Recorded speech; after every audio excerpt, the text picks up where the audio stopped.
Noor Ashraf from Jeddah, Saudi Arabia. After doing the ruku, when we stand, should we again tie our hands or should we keep them free at the sides? The question posed by Noor Ashraf is that after we get up from the ruku in our salah, should we tie our hands on the chest or should we keep it at the sides?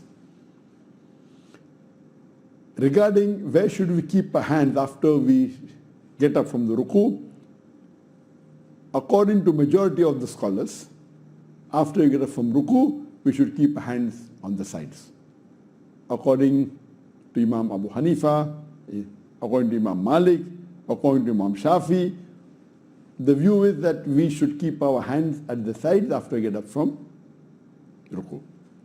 As far as the view of Imam Ahmad ibn Hanbal is concerned, he had two views, that if you want, you can keep it at the side. If you want to tie it on the chest, keep it on the chest, even that is permissible. Yet, there are some scholars who say that after ruku, the hands should be kept on the chest. This they derive, there are various hadiths which say that in the ruku, your hand should be on the knee. In the sujood, your hand should be on the ground. In julus, while sitting for tayyat, you keep your hands on your thighs. In qiyam, your right hand should be above your left forearm. And this, all of us agree, all the Muslims agree, there are various Sahih hadith which says that in qiyam, your right hand should be above your left forearm. This is allowed. Now, majority of the scholars, what they say, in qiyam, yes, we have to keep your right hand over the left hand. But when we get up from ruku, that is not qiyam. The other scholars, though minority number, what they say that when you get up from ruku, when you stand up, even that is qiyam. So here the scholars differ. Majority, they say that when you get up from ruku, that is not part of qiyam.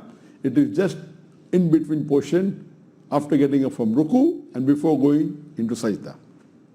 But the other group, which is a minority, they say no, even this is qiyam, therefore we are going to keep our right hand over the left hand.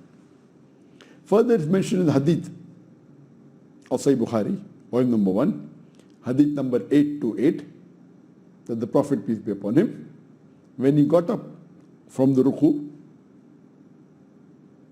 his vertebra came back to the normal position. That when the Prophet got up from the ruku, he stood up and his vertebra came to the normal position.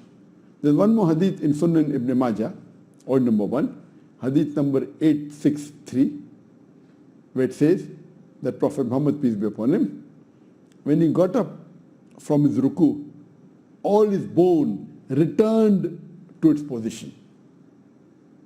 Now, the majority of the scholars will say that the hand should be kept on the side. They said yes. Here it says the bones return to its original position. That is the normal position at the side. The other group we say that it returned to the original position means where were the bones before the person went into ruku? It was on the chest. But what they fail to realize that the first hadith of Bukhari, it says in the normal position, the vertebra and the backbone will go to the normal position. So this hadith also, when it says returns, it means return to the normal position, not the position before, the normal position. And the normal position is hands on the side. So here the scholars are divided. Among the scholars who say that the hand should be kept on the chest, right over the left forearm, right hand over the left forearm, after you get up from ruku, are scholars like Sheikh bin Baz, Sheikh Uthaymeen. These scholars say that your hand should be on the chest after ruku. But according to Sheikh Nasruddin Albani, he says no. If you read his book on the Prophet's prayer, he says that there is no hadith at all. There is no evidence from the Messenger of Allah or from any of the Sahabas that after ruku you have to keep the hand on the chest. and he categorically says that it should be on the side. To give the answer, this is a very minor issue. And I feel that it's a minor issue, though the majority of the scholars say that it should be at the side. But if someone keeps on the chest, it is not a major issue, not that the salah will not be accepted, or it's just a minor issue. So those people who keep on the side should not criticize those people who keep the hands on the chest after getting him from Ruku. And those who keep it on the chest should not criticize those people who are keeping on the sides. But regarding the question, the majority of the fuqahas and the scholars, all the first three Imams and Ahmad ibn Hanbal, may Allah have mercy on him, according to Nasr al-Albani, though he said that you can keep the hands on the sides or on the chest, he always kept it on the side, according to Nasr al-Albani. So he said that was his opinion, but his practice was keeping on the sides, and that is the correct opinion according to Nasr al-Albani. But whatever the difference is there, we Muslims should not fight over it. It's a minor issue. Hope that answers the question.